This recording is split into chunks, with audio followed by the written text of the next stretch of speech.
All right. It's already August. We're a few weeks away already from the start of the NFL season. We were talking last week when we were brainstorming episodes, for how we were going to structure the next month. And we were like, shoot, we actually don't have anything to come up with because we have to get into our predictions before we eventually go with our playoff prediction episode that, of course, drops right before the NFL season begins there in the first week of September. So here we are with the AFC NFC East previews, full divisional preview here.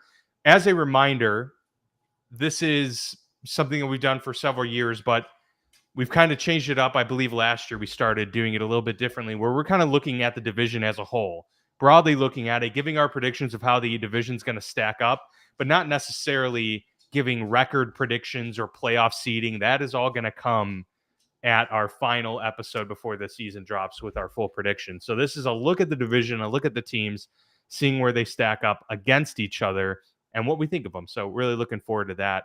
But of course, we got some news to dive in before we get to those divisional previews. But Mark, anything you want to say on that before we touch on some of the stuff that dropped? I think the exciting thing for me, and I hope our viewers get this as well, is this is an opportunity for us to spend that like 10 to 15 minutes, on each team throughout the next month and just say, hey, remember this guy got traded, or remember they signed this guy, or remember they drafted this guy. And hey, look at that stretch of the schedule. That's going to be something to really keep an eye on for this team. Kind of that high-arcing overview, so we feel good going into with you, our viewers, and always we love hearing you guys' thoughts. If you're a diehard of a team we talk about and you think completely the opposite, or you completely agree with us, we always love when you reach out to us and let us know. But it's that kind of 10,000-foot overview of what we're feeling for each team. I felt like I relearned so much when I was going through this and making my notes. And it also just fired me up because starting with the NFC East and the AFC East, the Easts are so top heavy, and then the bottoms can fall out really quickly in each division, it looks like. So can't wait to break it down. And I will say, what a fun month we have ahead of us doing all of this, and also with all the news. We're going to start with a couple pieces of big news. Obviously, these next 4 shows are really, really fun. So participate, let us know, respond to us, and call us idiots, or call us, or get, hey, if you think we missed something big with your team, let us know, because obviously we always love to respond to that. Yeah, and a good reminder there to always engage with us in the live chat. We will, discuss and bring those up as those come through. So good opportunity for that as well. But diving in to some of the news, big broadcast media acquisition, merger, whatever you want to call it. ESPN purchasing the rights to NFL Network, to NFL Red Zone, to NFL Fantasy Football. They're going to apparently merge it with ESPN Fantasy Football. So I don't think they're planning on doing 2 different platforms. They're going to kind of merge them both together. But a huge acquisition there, as in return, the NFL gets a 10% equity stake in ESPN, which is sizable, but also curious timing, given that, honestly, ESPN for several years now, many have viewed it as a collapsing and falling apart, platform. It was the leader in sports, right? The worldwide leader in sports for decades upon decades. And then we've got shows like Around the Horn and, PTI that are, slowly dissolving, as well as several others. But this is a huge get for ESPN, probably a massive lift to their programming slate now. They're projected now to get more NFL games on top of it too. So a big win for ESPN. I don't know how much of a win this is for the NFL, but they were kind of forecasting this, Mark, with a lot of the change-ups that they did on NFL Network and kind of trying to cut back on things. It seemed like they were looking for a way out there. And so this is their way to get some money for their product. Do we know if the NFL Network is going away? Like, you know what I mean? Like all of like the actual network now that ESPN owns the main properties, is it just going to dissolve as a network, or are they still going to have daily programming? But like I'm an NFL Network employee, but technically my bosses are ESPN. Yeah, I think it's gonna work like that, all the Okay. reporting that I've heard so far. Now, of course, any of this could change, like, ESPN obviously can decide whatever they wanna do with this, but everything that's being, put out there is Yeah. that they're maintaining Red Zone as is. Now, this isn't gonna go into effect until next season anyway. So, this official, We'll have programming, a it's gonna year of take kind of some figuring it out. transition time. Yeah, Yeah. Because you but have Scott good people on Hanson the is NFL still Network. gonna host, and it does seem like they're going to keep NFL Network as it is currently. Obviously, going to change shows and perhaps personnel with those shows. So that's a big Here's thing to look out for. ESPN's But what you mentioned, the decline of ESPN is look at the decline of CNN, MSNBC, of all of those type of things, right? There's a change, there's a massive change happening.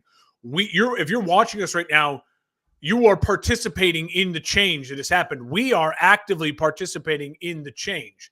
Now, no one's saying that we're taking the viewers away from ESPN, but yeah, in a sense, if you commit any time of your day to, like I do, Pardon My Take or Colin Coward, which I do every single day, you are no longer participating in what ESPN dominated 15, 20, 10 years ago.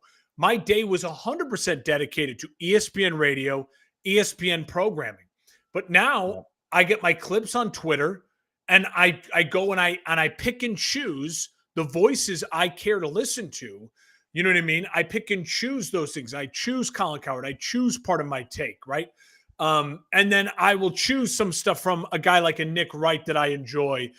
Dan Patrick, obviously, who's still one of the great voices for the next year and a half while he's still in the game. You find the things that you like. Kyle Brandt, I love watching his clips. he's You know what I awesome. mean? As a Bears fan, so things like that. And so what ESPN, I think, is looking at, and with the NFL, you said it's a loss for the NFL. I think if I'm the NFL, it's a win in a lot of ways. The NFL is probably losing money on the NFL Network, right? Like Yeah, the I NFL don't think I makes said it was money.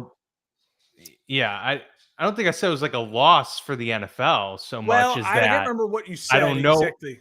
It was more about is the 10% equity in ESPN Well, worth as much, because they're giving away a lot of proprietary content there. But I mean, obviously they know the numbers better than I do, so they yeah, must have made a calculation that this is worth it. But it just yes. seems like And they get 10% of a out of stake having to in a manage. But they get out yes, of having to correct. manage the day to day. I worked for a TV company. You worked for a TV company for years. The day to day cost of producing content, it's not getting any cheaper. And if it's not bringing in the dividends, if you're not subscribing to NFL Network, if you're not subscribing to Red Zone, which I think less and less people are, if it was making them money hand over fist, the NFL is not getting rid of this, right? I mean, I think that's the key, right? And if you're Right. ESPN, while you may be giving up a lot to get something that may not be worth it, what you're doing is you're eliminating a competitor. And Red Zone is still the end all be all of that unique product. And so you get to say, hey, listen, we're going to have a built in product plus Monday Night Football. It keeps us competitive with the Foxes, with the CBSs that have multiple games, right? Have multiple, Yeah. where And this ESPN paves gets the one. way for getting Yes. standalone games outside of MNF, Yes, which is exactly. huge. It's massive for them. I mean, ESPN knows Exactly. NFL They're and getting a football Super rules. Bowl, ESPN, for the first time, I Mhm. think, in like a couple of years. They finally got that. That was part of getting Joe and Troy, was like, let's Yeah. get legitimate here. Let's get a Super Bowl. So I think on the surface, to me, it's a win for both parties. Because again, I think it's a win for the NFL to say, where NFL's is in the business of selling product. So we Yeah. sold a product, right? And then the NFL's also, and then for the ESPN, it's you've eliminated a competitor, right? You now own there. So even if you're watching Good Morning Football in 3 or 4 years from now, ESPN's getting the profit. If you're watching, you know what I mean, an NFL Network show, ESPN's getting the profit. as opposed to we're losing because we need to get your eyeballs on us. And then I Yeah, will I think say, NFL's like, you guys have the infrastructure. You guys have done this for decades. You can run our it's not going to go operation to better than waste. we can run Yes. our operation. Yes. And and then my final point in it is, okay, so the third party in all this is us, the viewer, right? I can sell myself on ESPN Plus. I've had ESPN Plus for a long time.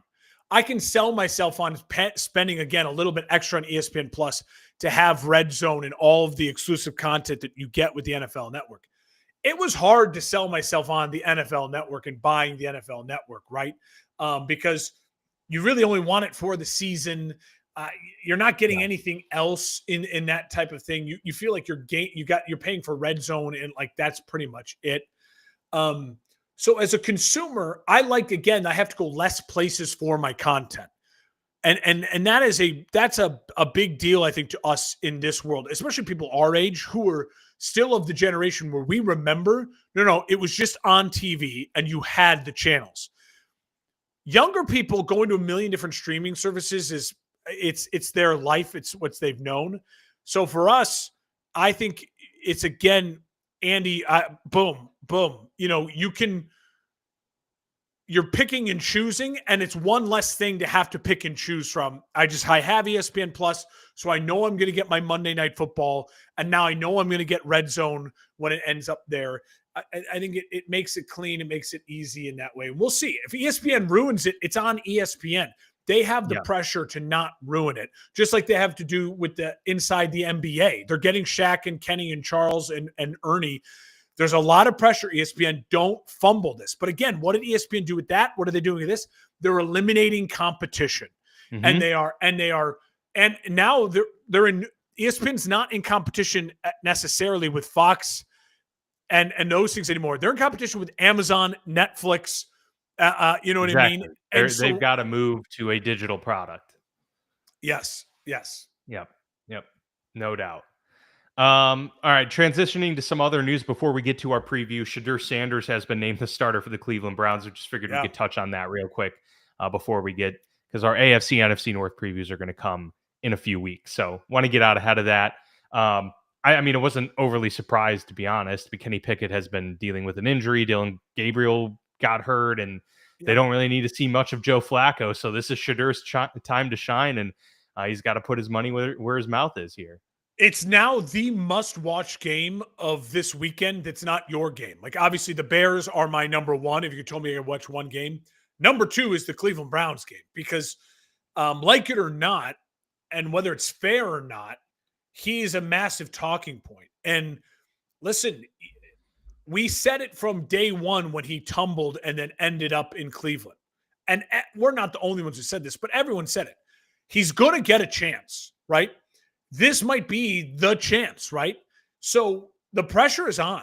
Don't blow it. If you're a first-round pick and you have a bad preseason debut, it's not the best thing in the world, but you're going to get 10 more chances throughout the regular season and the preseason, all that, right? If you're a fifth-round pick and you've got a lot of guys you're competing with in the depth chart, now Tyler Huntley was just added to that depth chart. The pressure is on. So can't wait to watch it. And when we get to that AFC North preview, the Browns' starting weapons are not great. Their depth is a lot of guys I have no idea the names, who they are, and what they can offer. So I don't know he doesn't have Travis Hunter. I'll put it that way. So good luck to him. But you're also going up against guys who are second, third stringers too. So I hope for the best for Shedeur, but either way, if it's a disaster or if it's a star performance, it gives us a ton to talk about and digest. Yeah, absolutely. No, it really does. And he's been in the crosshairs of, both vitriol and excitement from fan bases and just from general media since well before the NFL draft. But of course, him falling has now shined the spotlight a little bit more on him, and there is that added pressure. I will say too, selfishly for myself here with the Pittsburgh Steelers, I was really excited to watch Will Howard take the majority of snaps, see what he's got. He fractured his hand. He's not going to be playing this preseason. A brutal situation. When did that happen? This happened earlier this week. Damn, I didn't see that news. He practiced. Yeah. It's not going to require surgery. There's a slight possibility he'll be back for the final preseason game, but honestly, I kind of doubt it. At that point, that's don't a bummer risk it. Because this was his one chance to get reps, to show what he had. If ideally you have a healthy Rodgers all year, or Mason Rudolph's is going to be playing right, this was his only chance, because ideally they're getting a first-round quarterback next year, and that's going to be the person with the focus in the preseason, not Will Howard. So real bummer there. Hope for him to get some live reps, but we'll see if he's able to get that final one.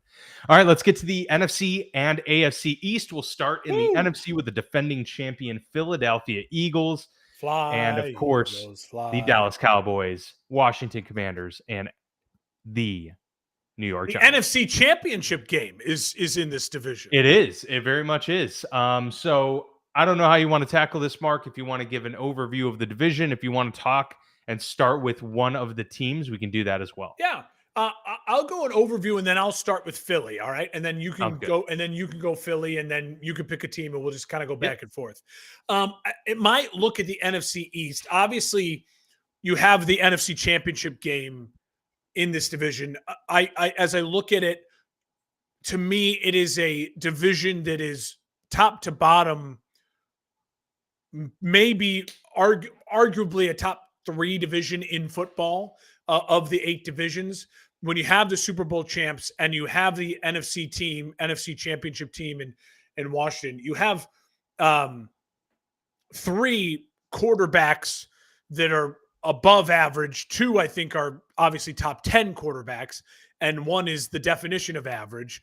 And then with a Giants team that is going to be really interesting at quarterback, I think where the NFC East struggles, in my opinion, as far as saying, hey, they're the best division in football, is the bottom. I think has a chance to be could get really ugly.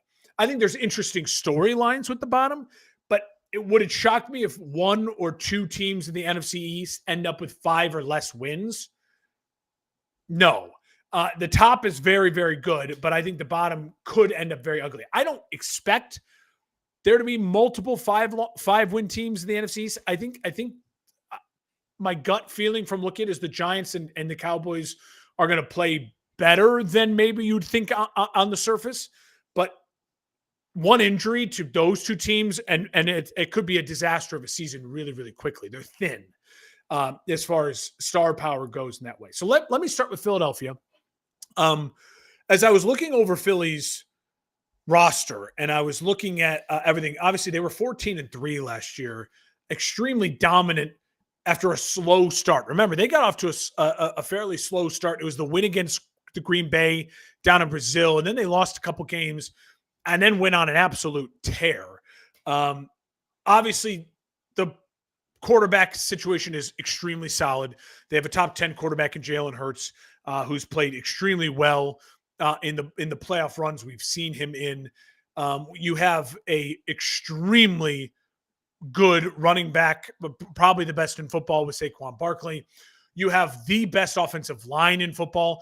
The only question mark when you look at the offensive line, Dan, is a 6'6" guard from Alabama who was drafted in the 3rd round, who did play a little bit last year, Tyler Steen, but he's a mammoth of a guy. He's going to go in at guard. The other 4 positions are surefire, really, really talented and or Hall of Fame level guys like Lane Johnson, Jordan Mailata. And so the offensive line is really, really special. Defensively, it's a really good mix of young guys in their prime with Davis and Carter. And then you have guys who are absolute studs at the linebacker, the 2nd level with Bond and Dean. And then Cooper DeJean, a back end and a secondary that I think is really talented. So they're good at all 3 levels. They have one of the top 3 defensive coordinators in football with Vic Fangio.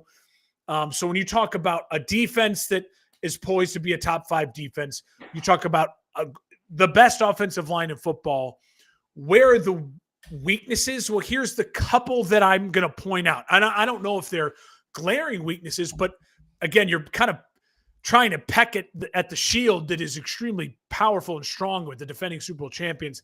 Wide receiver number 3, Jahan Dotson. Last year, 19 catches, 216 yards, no touchdowns. Really thin behind A.J. Brown and Devontae Smith. So one injury, a tweak hammy, and one of those guys has to miss 3 or 4 weeks.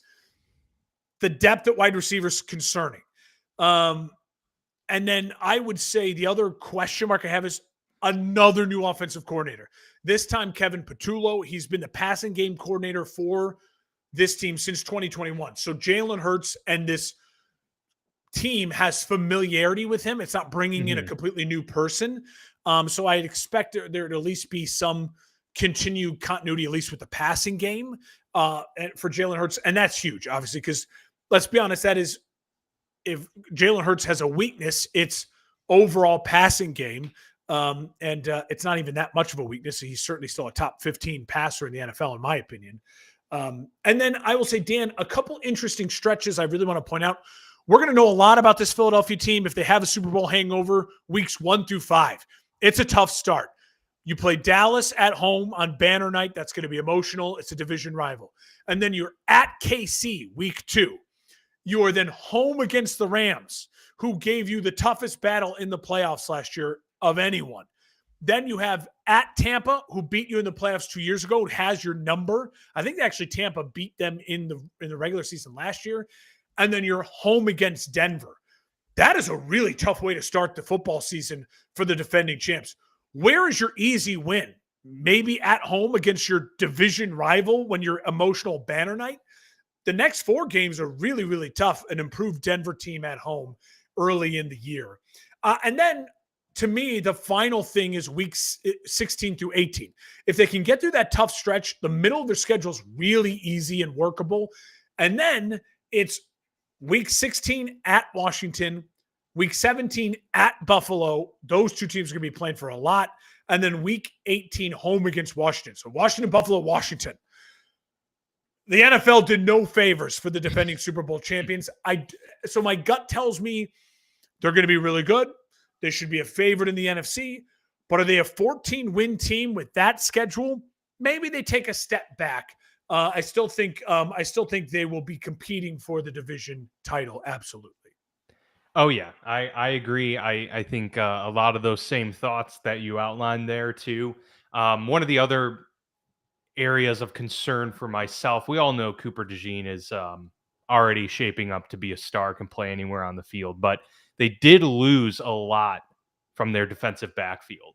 And so I'm curious, both depth and starters, and Darius Slay and Adoree Jackson. So there are questions, or I said Adoree Jackson, I meant Isaiah Rodgers and Avonte Maddox. Like they really thinned out and kind of had to rebuild, and they only drafted, that safety Makuba. So it's really going to be, can they stay healthy? Mainly Cooper DeJean. I feel that if he is lost for any significant amount of time, then there's going to be some real questions, because yes, this defensive line is dominant. Also, defensive line that lost a lot of reinforcements with Brandon Graham leaving and Josh Sweat no longer being in house. So, is this team going to be able to weather any injuries in their key units? You already mentioned the wide receivers. And so now I'm bringing the defensive backfield and even the defensive line into the mix. Yeah. That's going to be a big question mark. But I still trust this team, the way it's run. Got to give credit to Nick Sirianni. He has been able to not have a season-long implosion with this team. Of course, we've seen a couple years ago where they fell apart late in the season. But he's put out quality play when you look from week 1 to week 18 in an NFL season. You mentioned the beginning of their schedule, and while I'll agree, I'll also point to what you said earlier, which was last year they had a brutal start and still were able to go 14-3 and win the Super Bowl. So I'm not sure how much it'll define them. I agree that ending with Buffalo and Washington is going to be huge. And so a lot to be seen there. I'm not sure. It felt like a team that was winning, and I hate to not give credit, but it seemed like a team that was winning and kind of chugging along despite Kellen Moore last year. And so I'm thinking that, maybe there's going to be a lot more carryover from last season offensively than we may think. And I'm certainly hoping that that's the case. Jalen Hurts is now a veteran in the NFL. He's got this continuity with his offensive line and those receivers. So I think it's really going to be them guiding, Patullo, who also is familiar with them. Run the ball. Just run the ball. And run the ball with that dominant, which they also got AJ Dillon and they have Will Shipley. Like they have a good backfield of depth there behind Saquon Barkley. So it'll be interesting to see how they shape up, but I definitely will have them, at the top of this division competing for it at the very end. One more thing I just wanted to add here quickly. It's been a quiet offseason for them.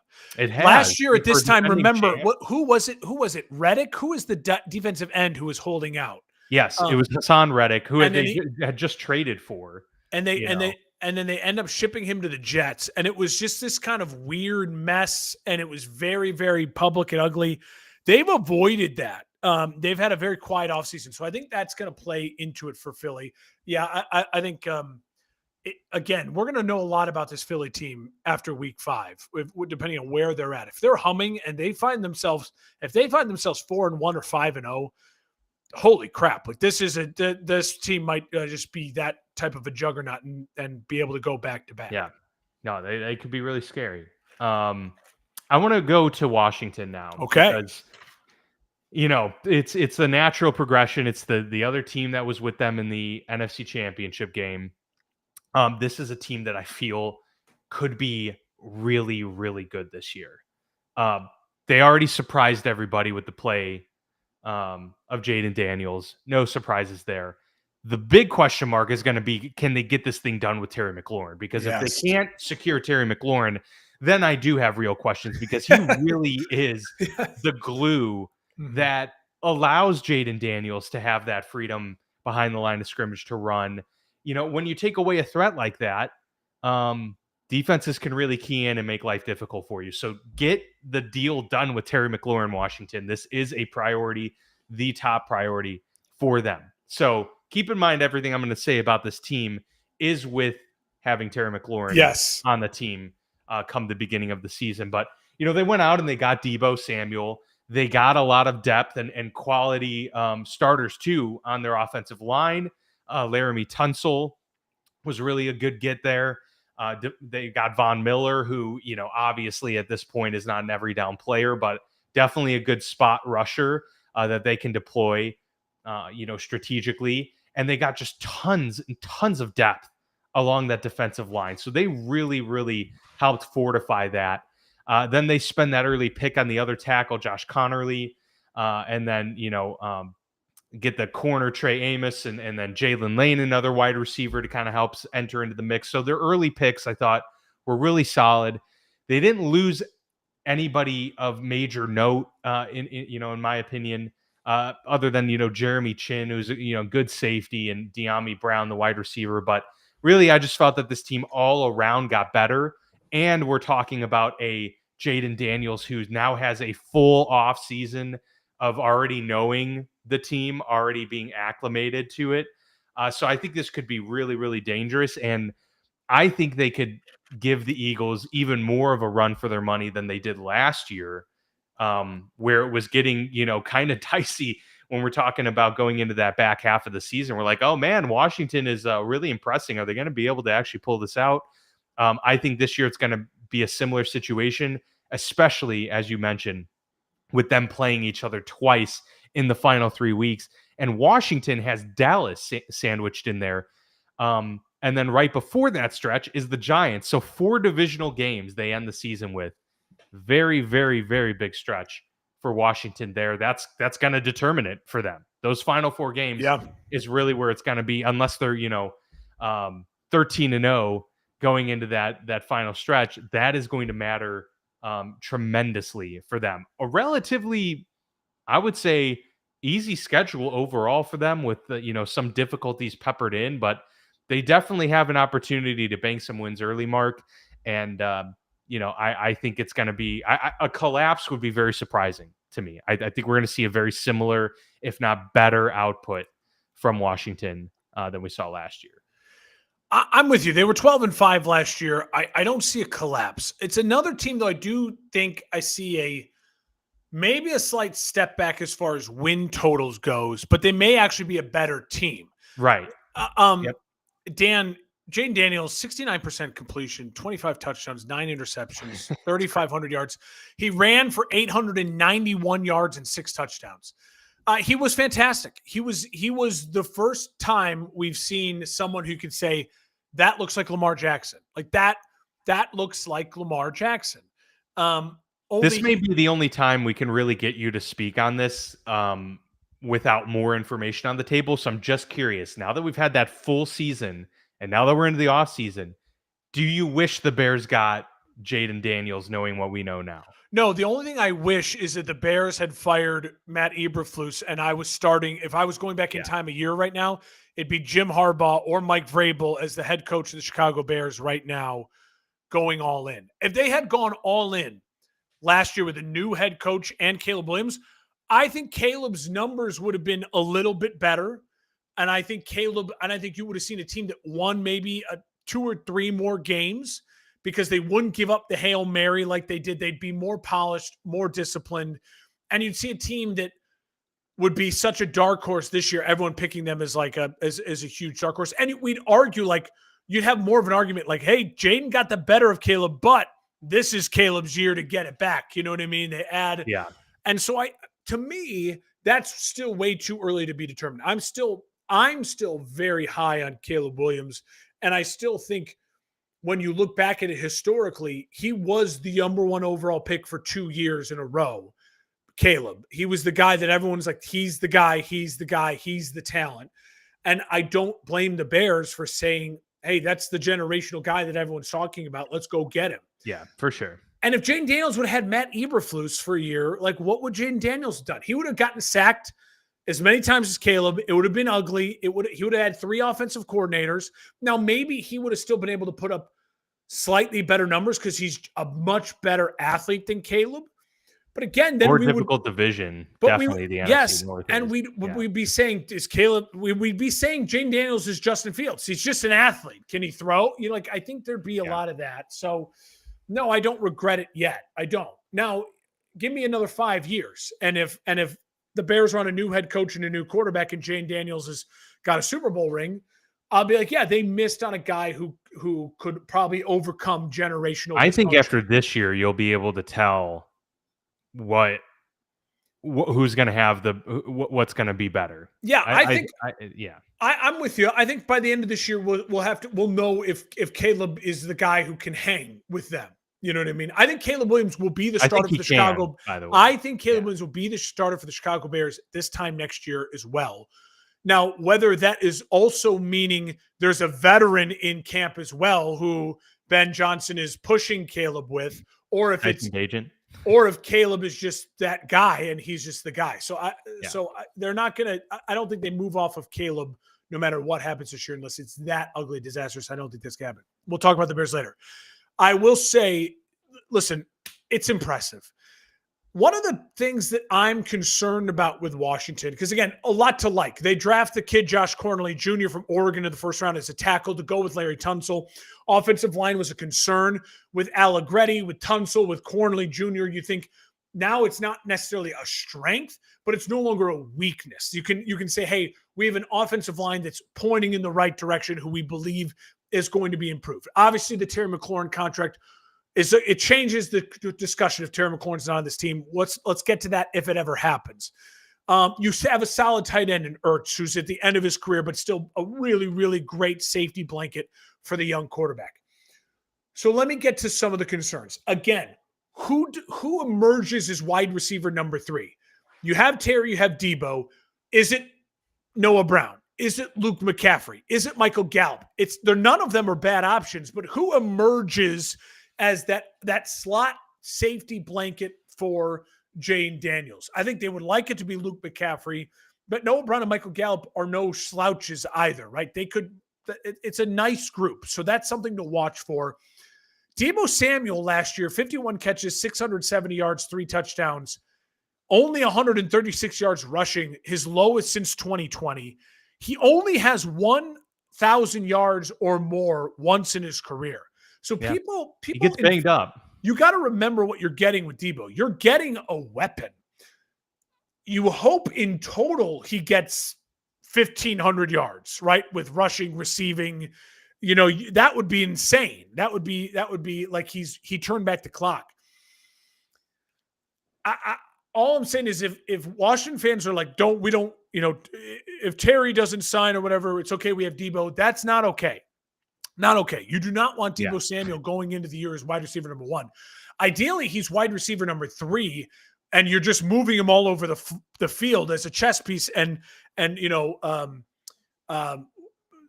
offensive coordinator. Why am I blanking on his gorgeous face and his sterling good looks and of Washington? Yeah, offensive coordinator, nice. Former head coach for the Cardinals, the good-looking guy who's the offensive whiz kid. Cliff Kingsbury. Cliff Kingsbury. Thank you. Yeah. You hope that he sees him as like we're gonna have fun with this, right? But it's a concern, right? And sure. I don't think Deebo's playing 17 games. Like it's just not going to happen. There's nothing in the last couple of years that says to me Deebo's going to play 17 games. So when you look at Noah Brown, Luke McCaffrey, Michael Gallup, you're going to need those guys to step up, maybe more than one of those guys to step up big time for this offense. And finally, Dan, the defense has got names like, Bobby Wagner, Von Miller, Marshawn Lattimore. Yeah. None of those names are in their prime. And I would argue they're all past their prime considerably. Bobby Wagner is still putting up, at least recently, fairly good numbers, but another year of Bobby Wagner, another year of Von Miller, Marshawn Lattimore. Obviously Daron Payne is in his prime. He's a very good player. Will Harris is a very good player on the back end, but they're going to rely on some guys who I don't think are playing 17 games either on that defense. Now, luckily, they have a defensive head coach who doesn't have to worry about the offense. So you're going to hope that with the draft with young guys, new names step up. But as far as the marquee names on that defense from a 10,000-foot view, we're looking, that's an old roster. And then I would say the point of the schedule to keep an eye out for if you're a Washington fan, if you're betting the over on the win totals, is 5 weeks 4 through 8, I think are going to be really interesting. They're on the road 4 of 5 games in a 5-week span at Atlanta, at the Chargers, at Dallas, at KC. And your home game is a Monday night game against a Bears team who's going to be highly motivated to play very well against you because of the embarrassment that was the Hail Mary last year. And the hype of Caleb Williams versus Jane Daniels. So again, that's a really interesting stretch. It's not a murderer's row. It's not like it's Buffalo, Kansas City, Baltimore. It's not murderer's row, but it's not the easiest stretch in the world. And again, 4 of the 5 are on the road. So if you're nicked up, if you're missing a Bobby Wagner and a Von Miller and Deebo tweaked his hamstring, weeks 4 through 5, that's going to be a prove-it stretch, in my opinion, for them. And then obviously 2 of the final 3 being against Philadelphia. So that's the key stretch to look out for Washington.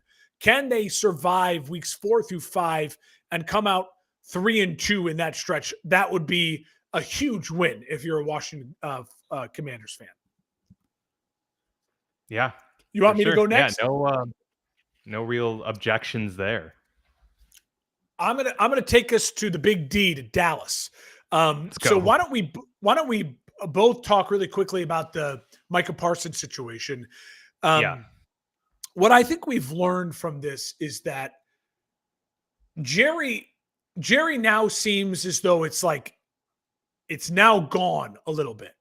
Like over the last decade, 15, 20 years, Jerry's been an eccentric character who likes to do things his own way, but we can sit there and go, well, that's Jerry Jones. Now it feels a little bit like, if I'm a fan of the Dallas Cowboys, I'm pleading for them to move Jerry into an overseeing role, Mm-hmm. but no longer just like the guy's in his 80s, and it's now getting like the stories aren't funny anymore. The press conferences aren't like He's it's digging his heels in so hard and and getting Dan, so it defensive that feels he like is trying to grandpa. posture himself as I'm still in charge. Yes, Don't mess with me. And it it's feels it's like getting kind of it almost feels like one of the kids tried to take away the keys to the car, yeah. and Yep. he's going and he's fighting back. It's almost it feels like there's infighting, and it's getting a little Biden debatey. Like, you know Yeah. what I mean? Yeah. Where for the first time you're seeing it going like, what is that? Like, what is that? Like, where? I mean, I think I was at that point when he was talking about glory holes a couple years ago in Well, his press conference and didn't know what he was yes, talking about. yes, but so when it comes to the Micah situation, from everything I've heard from guys like Kevin Clark, um, who was just on Pardon My Take today, and from people, other people close to the situation, Diana Rossini on the Herd the other day. Everything I've heard, it seems a little bit like Micah's the first one of these big name guys who's not playing Jerry's game. From what it sounds Yeah. like is that Dak shook the hand and did the handshake deal. Shook the hand and did this handshake deal, knowing that Jerry, what he wants is to sign the contract the day of week one. And so he steals all the headlines going into that Eagles banner night. And Mike is the highest paid guy. But in order to do that, and so what Jerry wants is he wants a performance. He wants the camp to go in front of the mic and every day give quotes off and talk about the Dallas Cowboys. But he wants it to be a wink, wink. Let me be Vince McMahon. Let me be this is entertainment. But we shook hands face to face like men. And I told you I'm going to make you the highest paid guy. But it seems like Micah's not playing that game. Micah doesn't want to play that game. Micah just wants to get paid and let's move on. Jerry, it sounds like there's a way Jerry does things, and it's proven that he signs the big deal the night before, and then all's well. But in order to make that all work and everything to be kosher, you got to be practicing, you got to be participating, and you got to trust that Jerry's going to get it done. It sounds like Micah's pushing back a little bit, and that's why this is getting uglier than in the years prior with the other big names getting big deals. And listen, if I'm Micah Parsons, I don't blame him because honestly, yes, you make a lot of money being a Dallas Cowboy. And yes, there's no state tax, but you're not winning jack shit. And you're not winning jack shit in the near future at all. If you sign a 5-year deal where you're getting now paid the highest, you know you're not winning jack shit. You can't even win your division the next 5 years, most likely with Philadelphia and with Washington ahead of you. You're just not. And so maybe Micah truly does want out. Maybe Micah really does want to have a chance to win and get paid. And Jerry certainly doesn't want that. Jerry wants Micah Parsons on his team, you know? Yeah. I think the biggest thing too is they've struggled. I feel like they've struggled to draft outside of, the first round and second round. So they've struggled to build depth for many years now. That's bitten them multiple times. But we're at a situation too where these, first round and second round picks that you're getting are performing well. And so you have to pay them. You have to pay the CeeDee Lambs. You would think, pay the Micah Parsons of the world, Trayvon Diggs. You paid Dak Prescott a contract that at the time was not commensurate with his play, I would argue. Yep. But you kind of boxed yourself into that corner. And so now you're very, very top heavy with your contracts, but you have no depth because you just haven't been drafting very well. And that's also on Jerry, of course. And so you're putting yourself in this position where the good franchises would pay Michael Parsons because you drafted him and now you've got a great player and you keep him. But they put themselves in this spot now where you pay Micah Parsons, but you're not any closer, it seems, to really seriously contending. And they've been in this weird malaise for many, many years. and they're kind of just floating around. And unlike Pittsburgh, who's also doing the same, Pittsburgh has star power on their team. And they're They at least not have the noisy. dudes. They just haven't had the quarterback, and, the offense in general. They just haven't had the quarterback. But for Dallas, the problem has just been building they just haven't built a team. And I feel like we're going into this year with the same situation, only now we're getting a rookie head coach who we don't know anything about. And so I have major concerns with the Dallas Cowboys. I thought they would kind of fall flat. They surprised me a little bit last year overall. They dealt with, a lot of turmoil. And given that they finished 7-10, that's kind of where I predicted they would finish. But they got there in a much more impressive way because of the injuries and everything like that. I could see a very similar output with all of their players this year. Yeah. Just because of the unknown of the coach. And I just don't believe in this offense. And I don't believe in the depth they have on this team. They really can't weather an injury.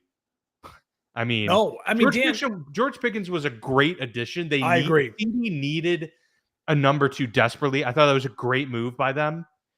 But outside of that, I don't have any trust in the build of this team. Right now, they're in the running for top 2 or 3 hardest teams to predict what their season will be because Schottenheimer, as you said, the new head coach. I mean, the guy, if Schottenheimer was fired when McCarthy was fired, like they cleaned house, Schottenheimer would not get an offensive coordinator job. He wouldn't, because he wasn't getting offensive coordinator jobs. He was getting like assistant coordinator jobs in college. I mean, he's been all over the map, and he comes from football royalty. But Dan, it's just been a huge question mark. So listen, Dak missed 8 games last year, 11 touchdowns, 8 interceptions. He wasn't on historic pace anyways. I think Dan is letting the dog out here really quickly. Yeah, that's all right. You let Remy out. He's so. Well, that being said, with Dak Prescott, he has a history, and I'll save this for Dan to come back. So I'll come back to Dak. So let me move on. The defense, obviously, without Micah Parsons, it's a whole different type of defense. You have Diggs, who's a very good corner, but he's coming back from an ACL. We don't know exactly what his status will be week 1. And will he be the same guy when he comes back from an injury? Yeah, Odigizua and Dante Fowler can rush the passer. Those are solid pass rushers. But who else on defense without Micah Parsons and without the question on Diggs? So I don't think they're going to be an elite top 10 defense. They don't have an elite offensive line. They don't have an elite running back. Javonte Williams listed as their 1. We talked about that when we did our running back ranking. So I got questions at running back. I got questions at offensive line. Tight end, wide receivers, quarterback, all average or above average. That's something. Coach, no idea. Offensive coordinator, defense coordinator, no idea. And then the schedule. Listen, the schedule's interesting. Oh, here, Dan, now that you're back, I want to bring this up. So my interesting point with the Cowboys with Dak Prescott is this. Dak got injured in 2020, and then in 2021, so 2020, he played 5 games. In 2021, he came back, had an almost MVP season, 37 touchdowns, 10 interceptions. He got injured in 2022 then. So he's been injured, great season. And then injured in 2022. Yeah. Only 12 games. And then in 2023, huge year, 36 touchdowns, 9 interceptions. Then 2024, last year, injured, only 8 games, 11 touchdowns, 8 interceptions. So he's on pace to have a bad year. And so history would say it's a big season. But again, it's another year older. It's another injury. And I don't have a head coach I believe in. And I don't have an offensive line I believe in. And I don't have a running game I believe in. So those are all huge negatives going against Dak, even though history would say he's poised for a good year. I'll quickly tell you that I don't believe in their defense. Diggs is coming back from an ACL injury. We don't even know if he'll be ready for week 1. Will Micah Parsons even be there? And then, yes, Odigizua and Fowler can get after the passer, and they're solid players. but who else on defense jumps out at you as like that defense, it doesn't scare you. No, it doesn't scare you. Especially without Micah. I mean, if they don't have Micah, Yeah. this is a very pedestrian defense. So, listen, they have winnable games. When you look at their schedule, you have the Giants twice, you have the Panthers, the Cardinals, the Raiders, the Jets.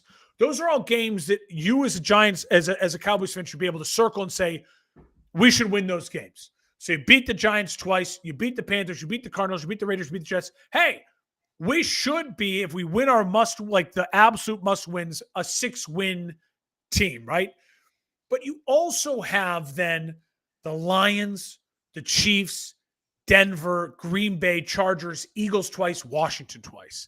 So you, even if you win the games that you might be favored, and I'm not saying they're going to be favored against the Jets, the Cardinals, the Raiders, the Panthers, the Giants, but you can at least look at that and go, we should compete. We should win those games. If you're a Cowboys fan, you have to win those games to have any chance of getting back to 7-10 with the tough schedule the way it is the rest of the way.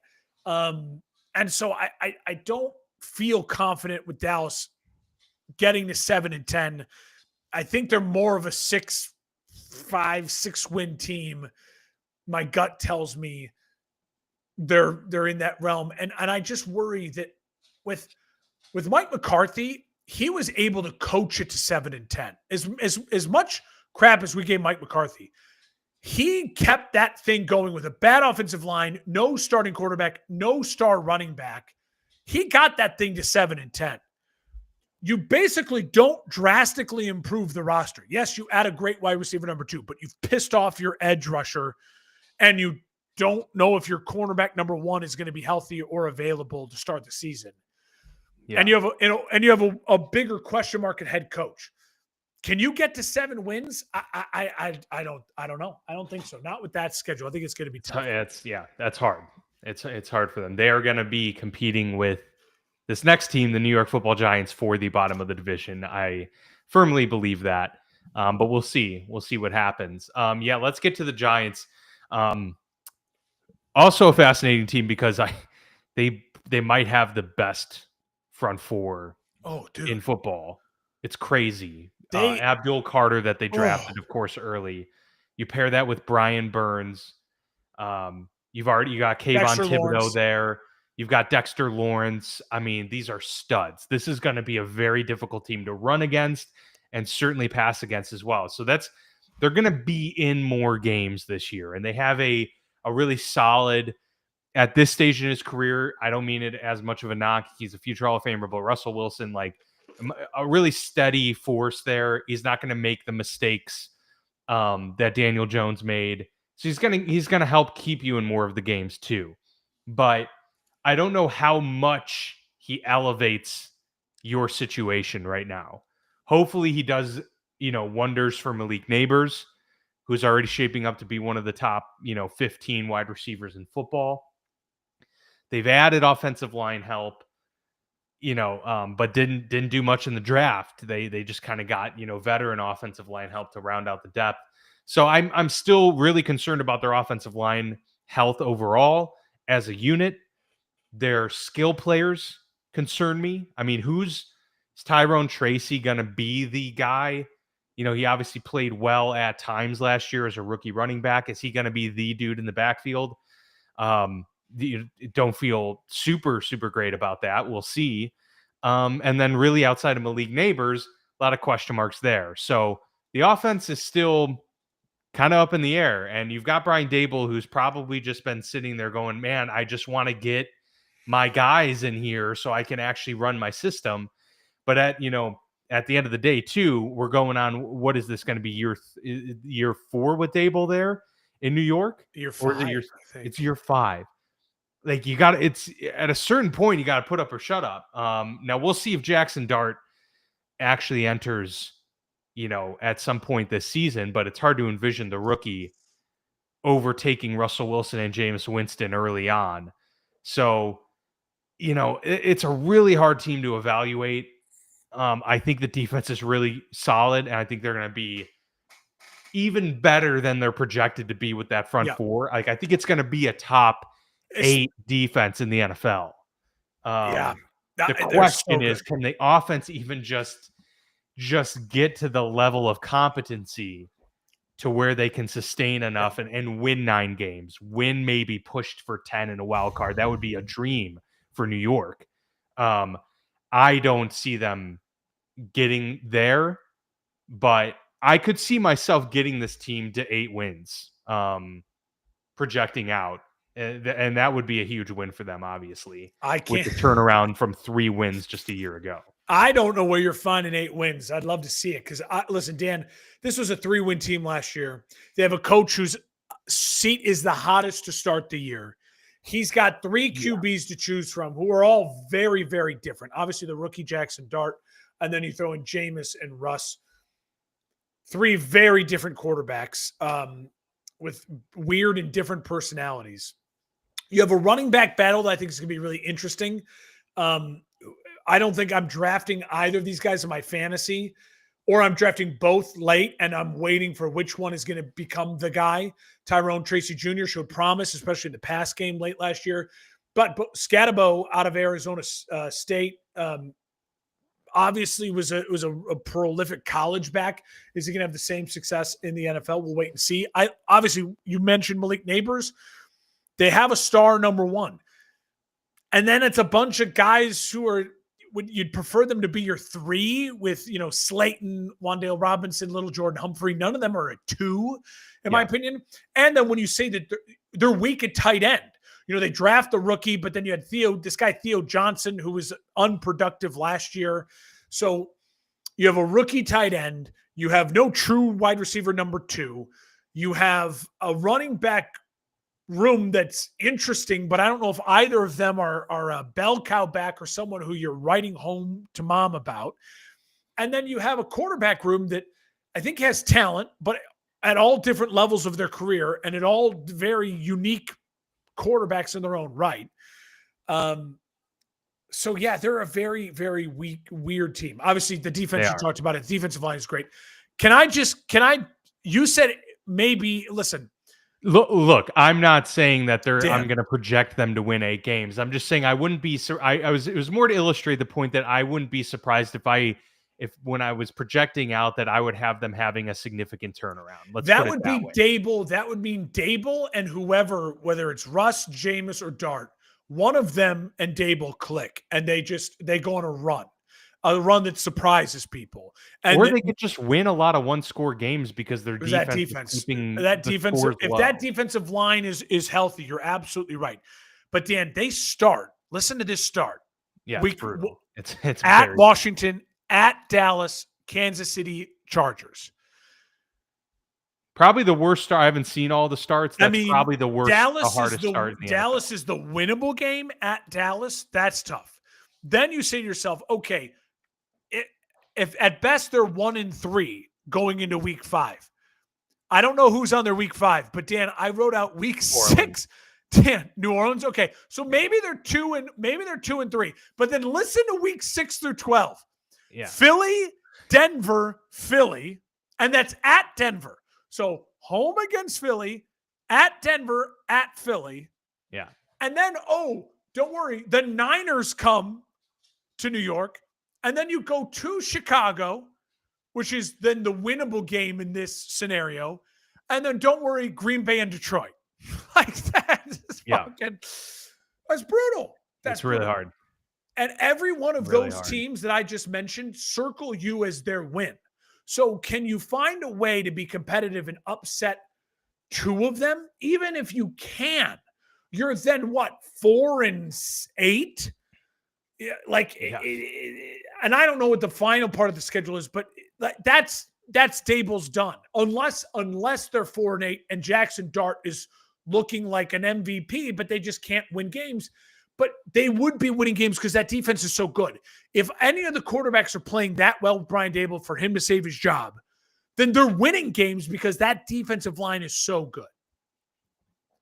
Yeah, I think it's probably going to be closer to 6-10 at the end of the day, but that would be the double their wins, And the thing is, there's the expectations are weird. You can't really expect this team to make the playoffs. You can't expect them, but turn the page, start to grow, show signs of life, then maybe he keeps his job. Then yeah, maybe and Dable maybe keeps he his keeps job. his job. And like you said, like Jackson Dart's got to get in there if they are just struggling a ton. Like if they are at the point where they're 3-6, You play the rookie. 3-7, like you just throw them out there and you see what you got and you work with it, and hopefully you can find something that clicks there.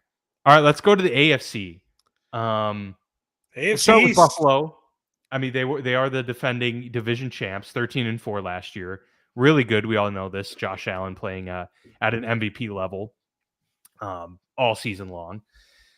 They go out and they get Joey Bosa. They go out and they get Kendrick Green, who's just a backup guard. They get Elijah Moore, Josh Palmer, some nice kind of gadgety players. But this is another team that is really starved for that true number one wide receiver, which they haven't had since Stephon Diggs' departure.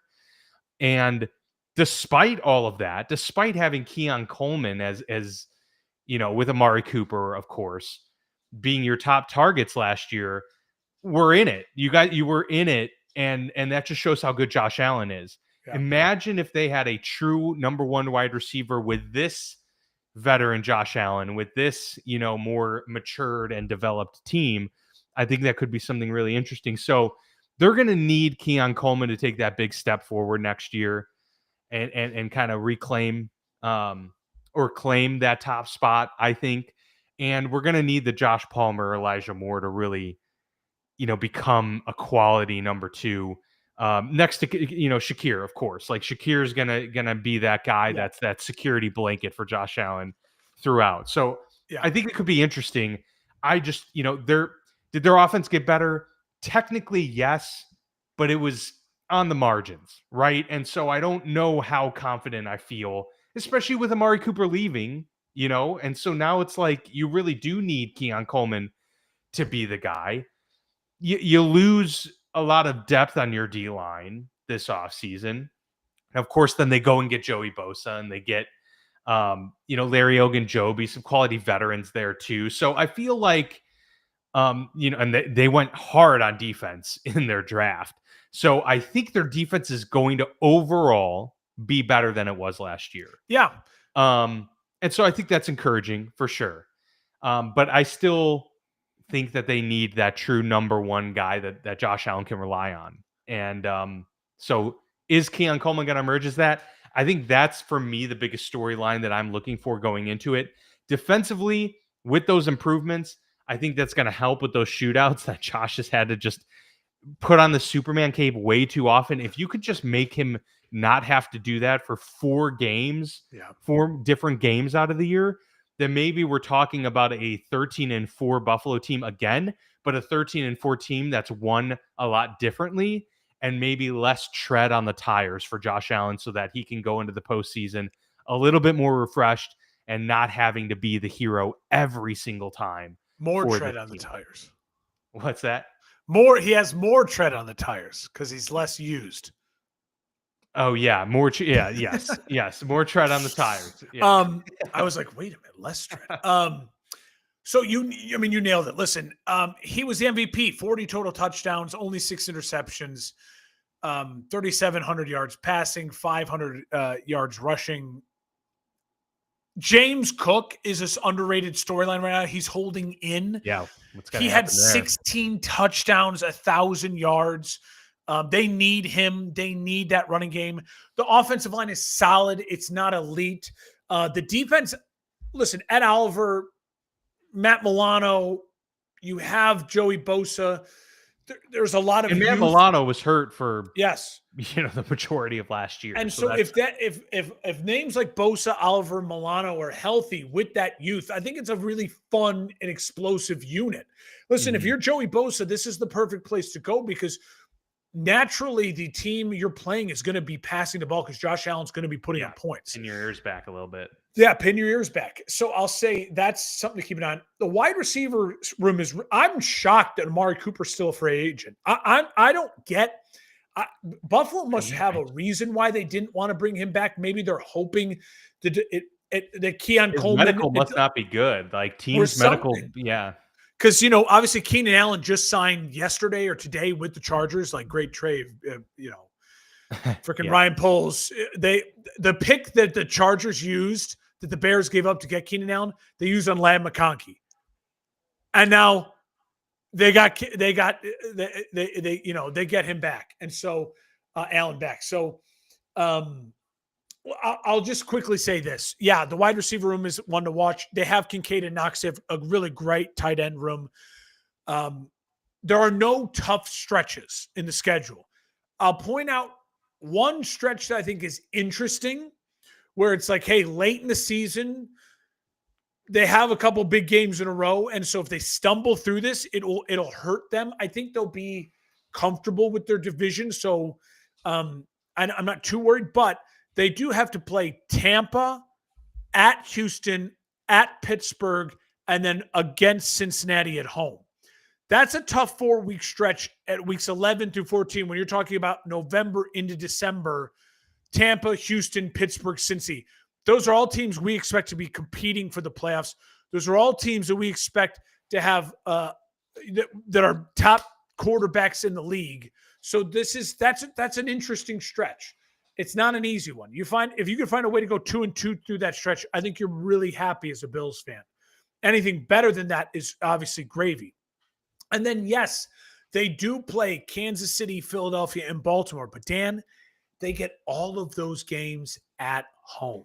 Huge. So the schedule gods smiled down upon Buffalo. That's their toughest stretch. It's not the toughest stretch. And that, yes, they play Kansas City, Philly, Baltimore. They're going to get a test against Super Bowl favorites, and they get that test at home. So if they're trying to secure a home field advantage for the playoffs, that is going to be two things to keep an eye out for. And obviously those games at home are going to be huge for them. Yeah, that's a good point by you. They have an opportunity to potentially go 15-2 this year if they play their cards right and if they hit gold with like a Keon Coleman or something like that. Yeah. Because it is so amenable to them. Where do you want to go next? I'm going to Miami. Welcome to Miami. Let's do it. Listen, Tua only played in 11 games last year. They were 8-9. He wasn't great. 4 games missed because of the concussion. That reared its head again. It forced them to go out and sign Zach Wilson.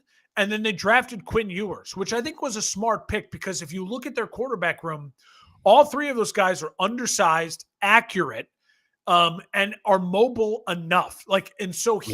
So what McDaniel has now in his room is he has in his quarterback room, if Tua goes down, guys who truly are plug and play that I would argue are great Tua imitators. Zach Wilson, I think, has maybe the biggest arm in that room. And certainly if Tua misses time, it'll be very interesting to see what Zach Wilson is like in a very offensive-friendly system. Achane, obviously, very good running back. He had over 1,400 total yards last year. And then they've got Jalen Wright, who was, the Yes. rookie. Yeah, they've got interesting weapons. So they do. When you add in, Hill seems disgruntled. There's some frustration with Hill in that room. Waddle, obviously, is quiet as can be and very talented. The wide receiver number 3, listen, they signed Westbrook Akine, who had 9 total touchdowns for Tennessee last year, but really he had that run for 6 straight weeks where he had less than 500 yards receiving. So it was really, truly just this kind of big red zone threat. But I think Mike McDaniel can use him. Listen, they get Darren Waller to come out of retirement. We don't know if he's going to be 100% ready to start, but it's interesting. Shaky O-line. I don't love the offensive line. The defense, Bradley Chubb, Minkah Fitzpatrick, and I know that Zach Seiler, he had 10 sacks. He gets signed, but you draft their Kenneth first round Grant. pick, Kenneth Grant. They're going to need him to be really He's good. a mountain of a man, 6'3", 335. So there's names, but I don't. Again, Miami is one of those cursed franchises that it plays in Miami. So Do I expect Miami to win 15 games? I don't. Do I think Miami is going to be very fun at the start of the year as always? Yeah, because I think Mike McDaniel is a good coach. I think he's creative. He's clever. They have weapons. I think Tua's got a lot to prove this year as far as staying healthy. Second year after that big contract, if things go badly this year, they can really move on from Tua. The contract, the language in the contract becomes easier to move on from. Listen, schedule 1 through 5 is really favorable. Weeks 1 through 5, they could get off to a hot start. December, it gets a little tough, mainly because not the people they're playing, but where they're playing. In December, this Miami Dolphins team has to go to New York to play the Jets, a division rival. They have to go to Pittsburgh to play the Steelers. Now they get Cincinnati, but at home, but that's still Joe Burrow and a team that I expect to be better than Miami. And then they get Tampa at home. But again, they get no advantage of the Florida Heat, and they're playing against a team that I expect to be better than them. And then, oh, great, they get to go at New England. So the 3 road games are going to be very winter cold. So even though they may be better than the Jets and better than New England, they got to play those 2 teams late in the year. That's tough. You're not better than Pittsburgh, and you're going to Pittsburgh. And then I don't think they're better than Cincy or Tampa. And so that is a really tough stretch in December into January for this Dolphins team. Now, granted, they do have tough games. I mentioned Cincy and Tampa. Washington, the Chargers, and Baltimore, 3 of their other toughest games. Those games are at home. So can they use that Miami Heat to their advantage in some of those games? Maybe, hopefully. But again, Dan, this team feels to me written like 8-9 all over again, even if Tua is healthy the whole year. Yeah, that's tough because, like you said, he wasn't playing great,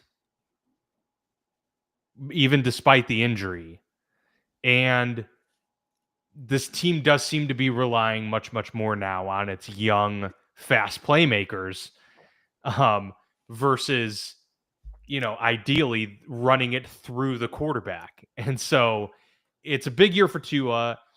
I think it's a big year for Mike McDaniel, though, too, because you can only use Tua as an excuse for so many years where, like, this is your guy, man. Like, that's just how it works in the NFL.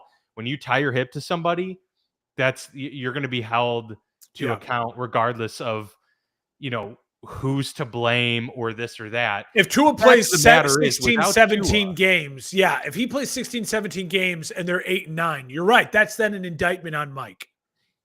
But even if he doesn't, I think at this point, okay, man, like, I get it. Your quarterback gets hurt, but after a certain amount of time, like, his record without Tua is atrocious. Like, they just don't win football games. True. And at a certain point, it's like, you got to find a way to win games, like, without saying, like, oh, but I didn't have my guy running my system. Well, okay, but, like, as a head coach, you have to find ways to pull out, like, tough, gritty wins, and that's been the struggle for Miami for many years, even before Mike McDaniel. Yeah. But it's clearly been the story is that Mike McDaniel's teams they're not teams that overcome obstacles. They're teams that get out in front of you because they win with big flashy touchdowns or they get leads early, but they don't really win when they have to put their, hand in the dirt. Totally. And so I do think their offense signaled a little bit more of we're going to try and get bigger and more physical. And maybe part of that was getting, Minkah Fitzpatrick back to hopefully be like more of a tackle machine than they've had there. But they do lose, Jonnu Smith. They lose Jalen Ramsey. They lose Snoop Huntley. Like, a good quality backup is something you want to have when you have Tua as your quarterback.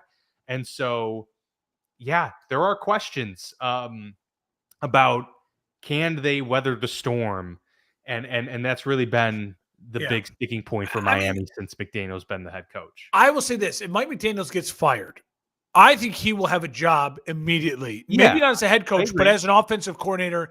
I think he's proven enough to be a capable, like 100%, a hireable either head coach or offensive coordinator in this league. Like, he's got that down.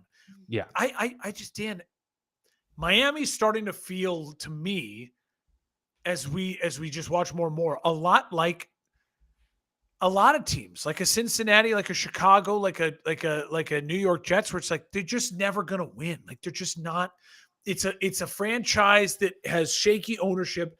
It's in a city where they're just players are so distracted, and that anytime you have to win a big game in December and January, if you're on the road, it just seems like they're fucked. Like I know that's maybe not fair to say, but it seems like they're fucked. At least me as a Bears fan, I can go, listen, if I'm on the road in January at Green Bay or at, you know what I mean, Pittsburgh or whatever, like we deal with as bad a weather as you deal with. So Yeah. there should be no excuses. Miami has to host football games in January and February to win a Super Bowl. They have to. And this doesn't feel like a roster that's going to get ahead of a Bills team. So I think their ceiling is limited, but I think the coach can keep his job if he makes the playoffs.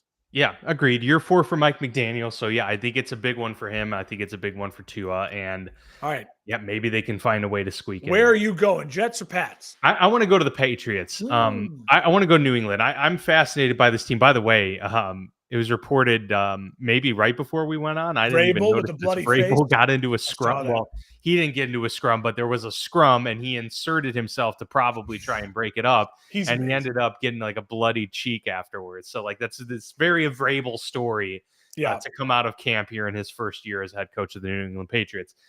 They won 4 games last year. We saw what we needed to see, I think, from Drake May.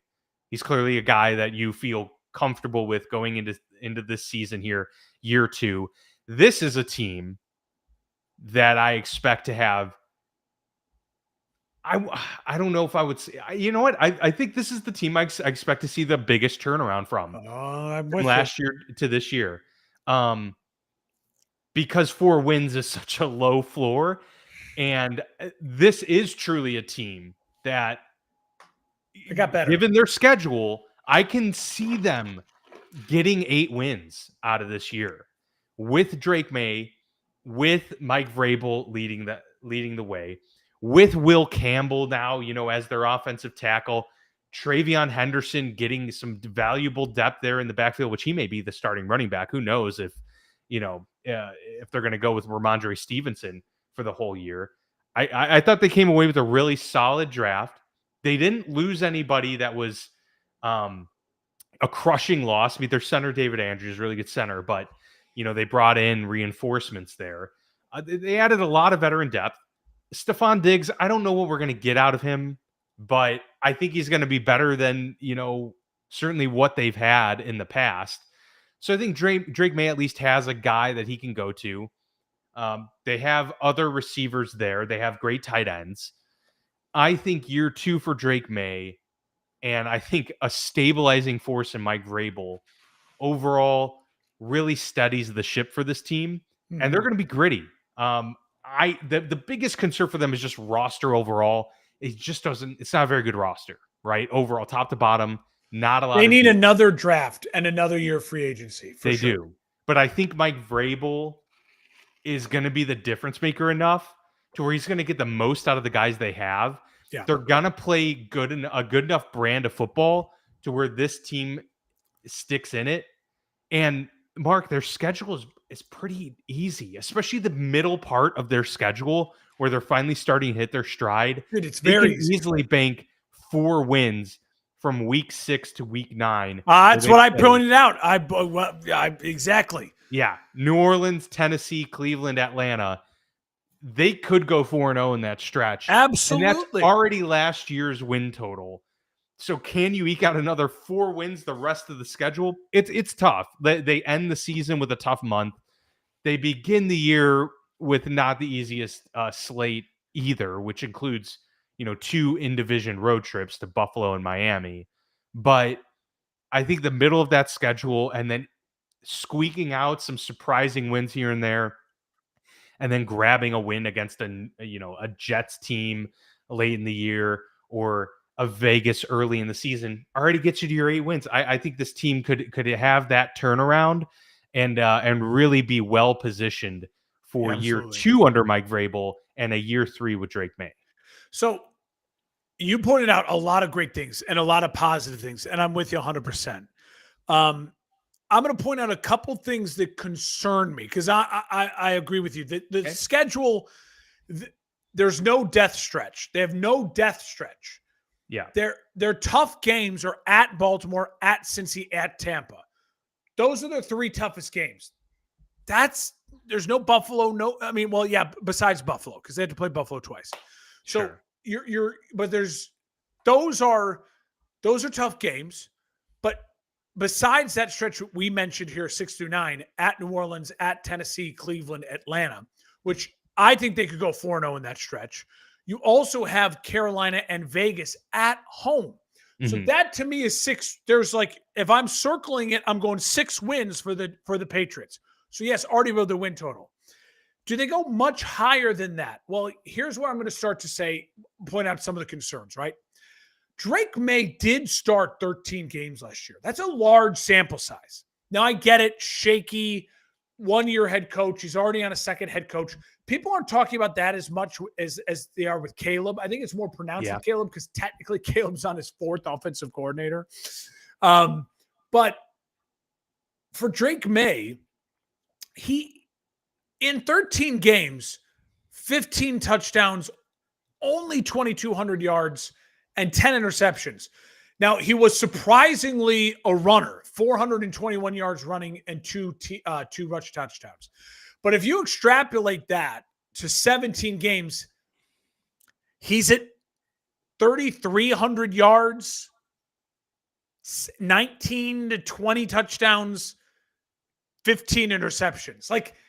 So I know a lot of people are expecting this giant pop from Drake May. And I do expect a step forward because I think there's stability and there's a man and there's a presence in the room with Vrabel. But Dan, Diggs is not practicing 100% yet. Yeah. We don't know if he's going to be ready for the start of the season. And beyond Diggs, the wide receivers are Demario Douglas, who's 5'8". He had 66 catches, 621 yards, and 3 touchdowns last year. 31-year-old Mac Hollins, who had 50 catches, 378 yards, and 5 touchdowns. And the rookie Kyle Williams, the 3rd rounder from Washington State, who I like a lot. And I watched some of his film, and as I was like, wait, Kyle Williams. But Jalen Polk, they're going to need him to somehow step up because he was the rookie last year that had promise. Yes. Second-round pick. He's got to. And you do have solid tight ends in Hunter Henry and Austin Hooper. They're veterans, but they're solid, right? So they're playable. And you hope the offensive line is improved. Rookie Will Campbell, obviously a stud, short arms, but a stud. So I will say this. Christian Gonzalez, Robert Spillane, Jabril Peppers. The defense doesn't have pop names, but that's where you expect Vrabel to just, as a coach and a culture, as a defensive guy, to just make the defense better. We've already mentioned the schedule is not tough at all. It really isn't. They do have a rookie kicker from Miami who they drafted, Andy Borregales. That's concerning because Vrabel, what was one of the things that Vrabel haunted him in Tennessee? The kicker situation. Remember, he was going through a kicker a week. And so that scares me. You draft a rookie from Miami to go to New England. So that's just a little keep in your mind. So those are the concerns. But I will say overall, I'm with you. There's a lot to be positive about, mainly because of all 32 NFL teams, there's only 2 teams during this breakdown as we go through all 32 teams that I'm going to sit here and I'm going to say they are purely better because of one man. That's Mike Vrabel and the Patriots. And I'll save my other one for later and when we get to it. But truly, one man makes the difference. I think Mike Vrabel's a home run. And I think he'll be the Patriots head coach for the next decade plus. And I think this is the start of something. The expectation is low. The schedule and you hope just the culture goes from 4 to 7, 4 to maybe 8. 6 wins. If there's 6 or less wins, then that's disappointing. And most likely injuries played a huge factor in that because the schedule is that favorable for them. I'll move now to the New York Football Jets. Bring it home. Okay.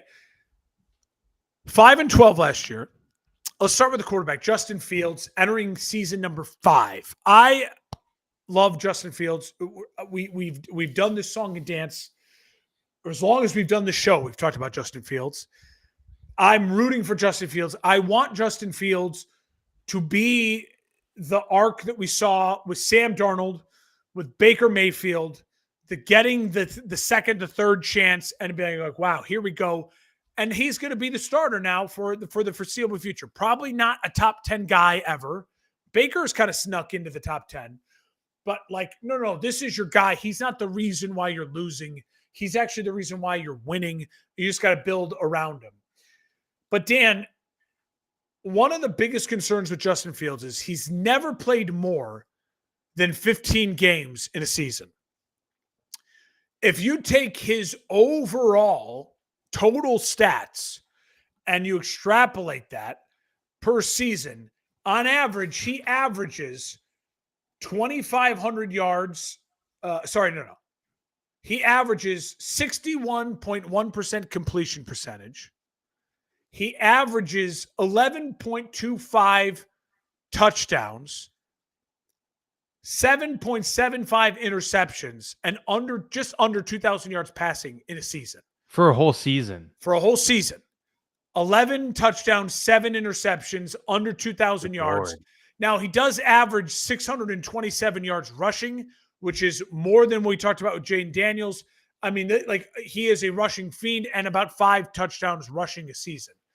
So, and again, in all of those years, he's never played more than 15 games. So it's a little unfair to say this is what he averages in the season, but it's also like the numbers are the numbers, right? So if you're a Jets fan and you're expecting 3,300 yards passing, 800 yards rushing, starting 17 games, 20 passing touchdowns, 10 rushing touchdowns, I'm with you. I want that. I want that for you. I want that for Justin Fields. That is a Herculean ask, right? That is a Herculean ask for a guy who on day 1 of practice dislocated a toe. Like, he gets injured. And there's something about the dudes who are the ultimate in physical freaks that sometimes they just cannot stay healthy. Lamar Jackson's figured out a way. I think it's because they're slighter. Justin Fields is a thick, big athlete. He's built really like Saquon Barkley.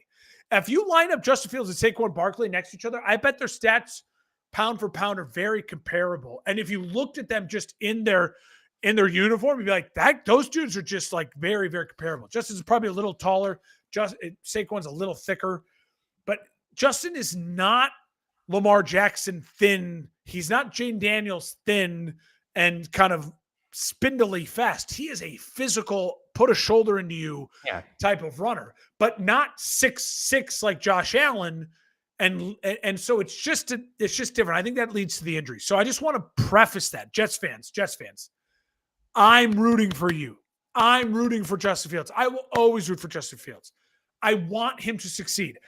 But if you're looking for 20 passing touchdowns, starting 17 games and 10 rushing touchdowns, you're going to be bucking the trend if you're asking for that. All right, we move on. Weapons, obviously, the running back room, Breece Hall and Braylon Allen, really, really strong. Garrett Wilson, great. After that, the weapons plummet. Like, you got 3 weapons. Yeah. And then it plummets. Well, Mason Taylor might be a dude. Yes, second round out of LSU, big, strong, 6'5", 251. But again, I don't know. We don't know. I don't know. And Breece Hall had his injuries, so you need him to stay healthy. So you hope that Mason Taylor pops. But then when you're looking at your wide receiver core beyond Garrett Wilson, Tyler Johnson, Josh Reynolds, Allen Lazard, none of those scream like star second option. And you really need wide receivers with Justin Fields to get separation that are at the spot, because Justin Fields is a spot thrower because he's moving so much. Solid offensive line, Vera Tucker, Membu, Fashanu, big names, solid offensive line. Defense, obviously loaded with stars. Noddy, Quentin Williams, Sauce Gardner, Will McDonald. He had 10.5 sacks last year. And then the schedule, Dan, it's tough. You know it. 0-4 start is very, very plausible. home against Pittsburgh, home against Buffalo, at Tampa, at Miami. Not the easiest start. It reeks of 0-4. And then when you look at the rest of the schedule, though, there are winnable games. I think if I'm a Jets fan, I'm circling these games as winnable games. Carolina, Cleveland, Atlanta, Jacksonville, New Orleans, Dallas. So if you win those winnable games, that's 6 wins. Maybe you steal a game against Tampa or Miami, 7 wins. That's about the ceiling I see with this Jets team, and that's me building in the fact that I think Justin Fields is probably only going to play 15 games. You're going to see some Tyrod Taylor, maybe some Adrian Martinez. Do we believe in the rookie head coach? I think he's got promise, but again, question marks. But a lot like the other team in New York, a really good defense, and not the worst schedule in the world, even though you have to play Buffalo twice. Yeah. It's a doable, workable schedule for them overall. I just really don't know at all what we're going to get out of Aaron Glenn as a head coach. And when you've got so much turnover, when you have a organization that's been as inept, he matters a lot more than if he was becoming the head coach of the Pittsburgh Steelers or, I would even argue, the New Orleans Saints or something like that, where there's like storage structure in place so you don't have to carry the entire load.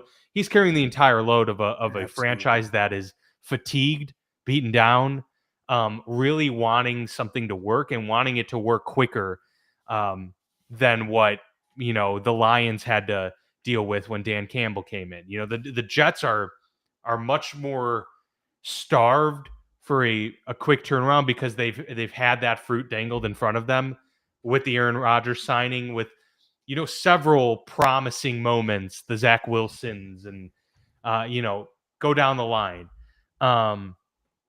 So Aaron Glenn's got more pressure, and then you add in the New York market with it. I think he's a good coach for Justin Fields. Like, I think they're going to work really well together, and Justin's a great team guy. So if you're talking about like a bring the locker room together, having Justin there is a good. And they signed Garrett Wilson, which was smart, right? Like, they got that out of the way. It's not drama. We signed him. He played college ball with Justin Fields. We also drafted another young wide receiver from Ohio State who's got ties to Justin Fields. Like, you're right. Like, they've done the right things. It just does feel like there's a cap. Yeah. And there's going to be growing pains. I mean, Dan Campbell and company, they won a game, like with Jared Goff. And everyone was saying, bench Goff. He's terrible. They needed the turnaround to happen over it. They needed 2 solid years to put it together. And then they've had 2 very good winning years. And now it's like, Can I ask you one question with the Jets? In 1 year from now, are we talking about Justin Fields as the starter and we're confident that he's the starter? I would say yes. Okay. But if I'm like on that scale, I'm probably at like the 58% mark, right? So like I'm definitely leaning yes. And part of that too is because they did sign him to that 2-year deal. They gave him a little bit more guaranteed money than I thought it was a 3-year deal. Yielding or 3-year deal. Because Pittsburgh wanted him at 2, but he wanted 3 and the extra money. Yeah. So, I think that they're committed to building something with him. Obviously, they hope that he, becomes the guy. I don't think he's going to be in their long-term plans unless they really see something great from him. But yes, I think this is the stable year for this team. Yeah. Hey, let's stabilize at 6 wins, 7 wins. Let's see some improvement. Let's get there. Let's see some positivity, and then hope that we get to 8 wins next year, 9 wins, and really begin to build this thing. Yeah. It's a young team overall. I think they do have a lot of promise with a lot of young skill players and great talent. But yeah, it's gonna be it's going to be, does Aaron Glenn provide the, leadership that this market needs and that this franchise needs? And does Justin Fields really finally get his opportunity for the fresh start? Because he didn't really get that opportunity with Pittsburgh, despite having, those 6 games. So really this is like the first fresh start of going into a year feeling confident that he's the guy, knowing that they're going to build around him since even going into his final year with Chicago, because it seemed like the writing was on the wall at that point. Totally. Anyways, so yeah, big year for Justin. A lot of question marks. I don't think we're going to be surprised if this team does finish dead last in the division once again, though. Dude, talking ball. It's so much fun. This was great. This is what the show's all about for us. It's like Hour therapeutic. 35. I will say, starting with the East was fun because we might have just talked about the Super Bowl matchup with Buffalo and Philadelphia. You know what I mean? Like it's the East is in both conferences is going to be a lot of fun to keep an eye out for this year. And hopefully everyone enjoyed that. And again, if you're a fan of any of these teams and you got some strong thoughts, sound off in the comments, reach out to us on Twitter, send DMs on Facebook, whatever it is. We'd love to hash it out with you.